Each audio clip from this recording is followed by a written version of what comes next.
ಮೂರನೇದಾಗಿ ಆಧಾರ್ ಬಂದಲ್ಲಿ ಆ ಮತ್ತು ಬಾ ಕರಾವಿದೆ. ಈ ಆ ಮತ್ತು ಬಾ ಕರಾವನ್ನ ವರ್ಗೀಕರಣ ಮಾಡಿದ್ರೇನೆ, ಪಾಣಿನಲ್ಲಿ ಸರಿ ಮಾಡಿದ್ರೇನೆ ಇದು ಯಾವುದೇ ರೆವೆನ್ಯೂ ಸ್ಕೆಚ್ ಆಗಲ್ಲ. ಅದರಿಂದ ಸರ್ಕಾರ ಈ ಬಗ್ಗೆ ಅದನ್ನ ಕ್ರಮ ತಗೋಬೇಕು. ಇದರಿಂದ ರೆವೆನ್ಯೂ ಸ್ಕೆಚ್ಗಳಿಗೆ ತಮ್ಮ ಜಮೀನನ್ನು ವಿಭಾಗ ಕ್ರಯ ವಗೈರೆ ಮಾಡ್ಕೊಳ್ಳೋದಕ್ಕೆ ಅನಾನುಕೂಲ ಆಗಿದೆ. ಒಂದು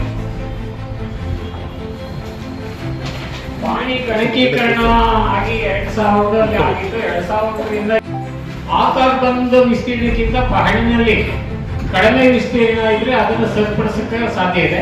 ಆಧಾರ್ ಬಂದ್ಗಿನ ಜಾಸ್ತಿ ವಿಸ್ತೀರ್ಣ ಇದ್ರೆ ಅದನ್ನ ಅಸಿಸ್ಟೆಂಟ್ ಕಮಿಷನ್ ಅವರಿಗೆ ಕೊಟ್ಟು ಅದನ್ನ ಒಂದು ಸ್ವಮೋಟೋ ಒಂದು ಕೇಸನ್ನು ಮಾಡಿಕೊಂಡು ಅದನ್ನ ಇತ್ಯರ್ಥ ಮಾಡುವಂಥದ್ದು ಇದಿದೆ. ಅದು ಈ ಬಗ್ಗೆ ಸರ್ಕಾರ ಹಲವಾರು ವರ್ಷಗಳಿಂದ ಅಧಿಕಾರಿಗಳಿಗೆ ಅದನ್ನ ತಿಳಿಸ್ತಾ ಬಂದಿದ್ರು ಕೂಡ ಅದಾಗಿಲ್ಲ.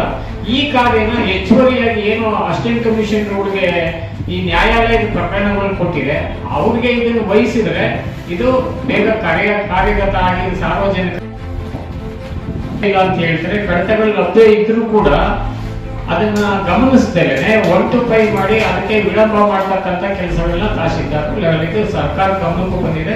ಮಂತ್ರಿಗಳು ಈ ಬಗ್ಗೆ ಕೆಲವು ಮೊನ್ನೆ ಇನ್ಸ್ಟ್ರಕ್ಷನ್ ಕೊಟ್ಟಿದ್ದಾರೆ. ಒಂದು ಮಾಗಡಿ ಪ್ರಕರಣದಲ್ಲಿ ಒಬ್ಬ ರೈತ ಇರ್ತಕ್ಕಂಥದ್ದು ಒಂದು 1 to 5 ಮಾಡ್ತಾರೆ. 1 to 5 ಆದ್ಮೇಲೆ ಪೋಲಿಂಗ್ ಬರುತ್ತೆ. ಪ್ರಾರಂಭಿಕವಾಗಿ ಪೋಲಿಂಗ್ ಮಾಡ್ತಾರೆ. ನಂತರ ಒರಿಜಿನಲ್ ಫೈಲ್ ಸಾಫ್ಟ್ವೇರ್ ಅಲ್ಲಿ ಎಲ್ಲಾ ಡಾಕ್ಯುಮೆಂಟ್ಸ್ ಅಪ್ಲೋಡ್ ಮಾಡಿದಾಗ ಅದನ್ನ ಶಿರಸ್ತೇದಾರ ಏನ್ ಮಾಡ್ತಾರೆ, ದಾಖಲೆಗಳು ಅನುಮಾನಾಸ್ಪದವಾಗಿದ್ದಾವೆ ಅಂತ ಹೇಳಿ ಅದನ್ನ ವಿಲೆ ಇಡ್ತಾರೆ.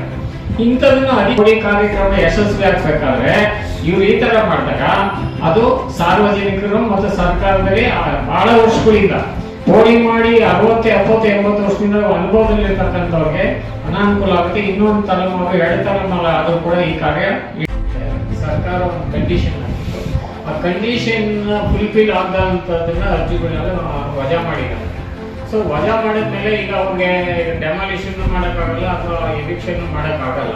ಸೊ ಸರ್ಕಾರ ಅವ್ರಿಗೆ ಒಂದು ಸಾರಿ ಅವಕಾಶ ಕೊಟ್ಟು ಏನೋ ಒಂದು ಚಳವಳಿಗೆ ಏನೋ ಒಂದಿಷ್ಟು ಕನಿಷ್ಠ ಒಂದು ಬೆಲೆ ನಿಗದಿ ಮಾಡಿ ಅವ್ರಿಗೆ ಅದನ್ನ ಕಾನೂನುಬದ್ಧವಾಗಿ ಬಳಸ್ಕೊಟ್ರೆ ಅದು ಅನುಕೂಲ ಆಗುತ್ತೆ. ರಕ್ಷಣಾ ಪರಿಶಿಷ್ಟ ಜಾತಿ, ಪರಿಶಿಷ್ಟ ಪಂಗಡ, ಹಿಂದುಳಿದ ವರ್ಗಗಳ ರೈತ ಹಿತರಕ್ಷಣಾ ಸಮಿತಿ ಅಂತೇಳಿ ದಯಮಾಡಿ ನೀವೆಲ್ಲ ಈ ಸರ್ಕಾರ ಗಮನ ತೆಗೆಯಬೇಕು. ನಾವು ಈಗಾಗಲೇ ಸರ್ಕಾರಕ್ಕೆ ಎಲ್ಲ ಅಧಿಕಾರಿಗಳಿಗೆ ನಾವು ಪತ್ರ ವ್ಯವಹಾರ ಮಾಡಿ ಈಗಲೂ ಕೂಡ ಇಲ್ಲಿಂದ ಹೊರಟು ಅವ್ರಿಗೆಲ್ಲ ಸಲ್ಲಿಸ್ತೀವಿ ಅಂತೇಳಿ ನಾವೀಗ ಮಾಡಬೇಕಂತ ಪತ್ರ ವ್ಯವಹಾರಗಳಲ್ಲಿ ಸಾಕಷ್ಟು ಗೊಂದಲಗಳನ್ನ RTCಗಳಲ್ಲಿ ಇರ್ತಕ್ಕಂಥ ಗೊಂದಲಗಳು, ಪ್ರೊಫೆಷನಲ್ ಇರ್ತಕ್ಕಂಥ ಗೊಂದಲಗಳು, ಪಹಣಿಯಲ್ಲಿ ಇರ್ತಕ್ಕಂಥ ಗೊಂದಲಗಳಿಗೆ ರೈತರು ಆ ಜಮೀನುಗಳಲ್ಲಿ ಇರಬೇಕೋ ಬೇಡೋ ಅಂತಕ್ಕಂಥ ಗೊಂದಲಕ್ಕೊಳಗಾಗ್ಬಿಟ್ಟು ಜೀವನದಲ್ಲಿ ನರಕ ಯಾತನೆಯನ್ನು ಅನುಭವಿಸ್ತಾ ಇದ್ದಾರೆ. ಉದಾಹರಣೆಗೆ ಈ ನಗರಸಭೆ ಮತ್ತು ಪುರಸಭೆಗಳ ವ್ಯಾಪ್ತಿಯಲ್ಲಿ ಬರ್ತಕ್ಕಂತಹ 5 ಕಿಲೋಮೀಟರ್ ವ್ಯಾಪ್ತಿಯಲ್ಲಿ ಬರ್ತಕ್ಕಂಥ ಜಮೀನುಗಳನ್ನೆಲ್ಲ ವಶಪಡಿಸಿಕೊಂಡಂತ ಜಮೀನುಗಳನ್ನ ಏನ್ ಮಾಡಿದ್ರು ಅಂತಕ್ಕಂಥದ್ದೇ ನಮಗೆ ಅರ್ಥ ಆಗದಿರ್ತಕ್ಕಂಥ ರೀತಿಯಾಗಿದೆ. ಹೀಗೆ ಅವರು ಜಮೀನು ಮಾಡೋದಕ್ಕೂ ಅವಕಾಶ ಕೊಟ್ಟಿಲ್ಲ. ವಶ ಮಾಡಿಕೊಂಡಂತ ಜಮೀನುಗಳನ್ನ ಬೇರೆ ವ್ಯವಸ್ಥೆಗೆ ಅದನ್ನ ಅನುಕೂಲ ಮಾಡ್ತಕ್ಕಂಥ ಜಾರಿ ವ್ಯವಸ್ಥೆಯನ್ನು ಮಾಡಿಲ್ಲ. ಉದಾಹರಣೆಗೆ ವಸತಿ ಇಲ್ಲದವರಿಗೆ ಭೂಮಿಯನ್ನು ಕೊಟ್ಟು ಅಲ್ಲಿ ಮನೆಗಳನ್ನು ಮಾಡ್ತಕ್ಕಂಥ ವ್ಯವಸ್ಥೆಯನ್ನು ಸರ್ಕಾರ ಮಾಡಿಲ್ಲ.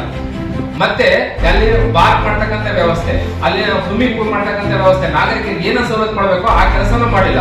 ರೈತರಿಂದ 5 ಕಿಲೋಮೀಟರ್ 10 ಕಿಲೋಮೀಟರ್ ವ್ಯಾಪ್ತಿಯಲ್ಲಿ ಇರ್ತಕ್ಕಂಥ ಜಮೀನನ್ನು ವಶಪಡಿಸಿಕೊಂಡ ಜಮೀನುಗಳನ್ನ ಹಾಗೆ ಇಟ್ಕೊಂಡಿದ್ದಾರೆ. ಈಗ ಮುಖ್ಯಮಂತ್ರಿಗಳ 1 ಲಕ್ಷ ರೆಡಿ ಮಾಡಿದ್ದೀವಿ. ಅಲ್ಲಿಗೂ ಸಹ ನಾವು ಕೊಡ್ತೀವಿ. ಇದನ್ನ ನಿರಂತರವಾಗಿ ಹೋರಾಟದ ಮೂಲಕ ಮಾತ್ರ ಇದನ್ನ ಗೆಲ್ಲಲಿಕ್ಕೆ ಸಾಧ್ಯ. ಈ ಒಂದು ಹೋರಾಟಕ್ಕೆ ತಾವೆಲ್ಲರೂ ಸಹಕಾರವಾಗಿರ್ತೀರಾ ಅಂತ ಅನ್ಕೊಂಡಿದ್ದೀನಿ. ನಮಸ್ಕಾರ. ಒಂದು ಮಹಾಸಭಾ ಇದ್ದರು ನಮ್ಮ ಹನುಮಂತರಾಯಪ್ಪವ್ರ ಜೊತೆ ಸೇರಿಕೊಂಡು ಇದನ್ನು ಸಂಘಟನೆ ಜೊತೆ ಸೇರಿಕೊಂಡು ನಾವು ಇದನ್ನು ತಗೊಂಡು ಹೋಗ್ತೀವಿ ಪಬ್ಲಿಕ್ಗೆ, ಮತ್ತು ಸರ್ಕಾರದ ಜೊತೆನೂ ನಾವು ಇದನ್ನು ಫೈಟ್ ಮಾಡ್ತೀವಿ. Thank you. ಎಲ್ಲ ಬಂಧುಗಳಿಗೆ ನಮಸ್ಕಾರ. ಹೇಳಿದಂಗೆ ಸಾಹೇಬರು ಹೇಳಿದಂಗೆ, ಹನುಮಂತ ಸಾಹೇಬರು ಹೇಳಿದಂಗೆ, ಎಷ್ಟೋ ಜನಕ್ಕೆ ಹಿಂದುಳಿದ ವರ್ಗದವರಿಗೆ ಪ್ರತಿಯೊಂದು ಗೊತ್ತಿರೋ ಒಂದು ಫಂಡ್ ಸರ್ಕಾರದಲ್ಲಿ ಬಹಳಷ್ಟು ಫಂಡ್ಗಳಿದ್ದಾವೆ. ಹೆಣ್ಣು ಮಕ್ಳಿಗಾಗ್ಲಿ ಗಂಡು ಮಕ್ಳಿಗಾಗ್ಲಿ ಈಗ ಆನ್ಲೈನ್ ಅಂತ ಮಾಡ್ಬಿಟ್ಟಿದ್ದಾರೆ. ಗೊತ್ತಿರೋರಿಗೆ ಮಾಡ್ತಾರೆ, ಗೊತ್ತಿಲ್ಲದವರು ಏನ್ ಮಾಡ್ತಾರೆ, ಅಯ್ಯೋ ಇದೆಲ್ಲ ಮಾಡಕ್ ಬರಲ್ಲ ನಮಗೆ, ಇದೆಲ್ಲ ಸರ್ವರ್ ಡೌನ್ ಅಂತ ಬರುತ್ತೆ, ಮಾಡಕ್ ಹೋಗ್ತಾರೆ, ಸುಮ್ಮನೆ ಆಗ್ಬಿಡ್ತಾರೆ. ಎಷ್ಟೊಂದು ಫಂಡ್ಗಳೆಲ್ಲ ಇರೋದಕ್ಕೊಂತ ಇದ್ದಾರೆ. ರಾಜ್ಯ ಸರ್ಕಾರದಲ್ಲಿ ಎಲ್ಲ ದುಡ್ಡುಗಳು ವೆಚ್ಚವಾಗ್ತಾ ಇದೆ. ಯಾರು ಮಾಹಿತಿ ಕೊಡೋರು ಇಲ್ಲ,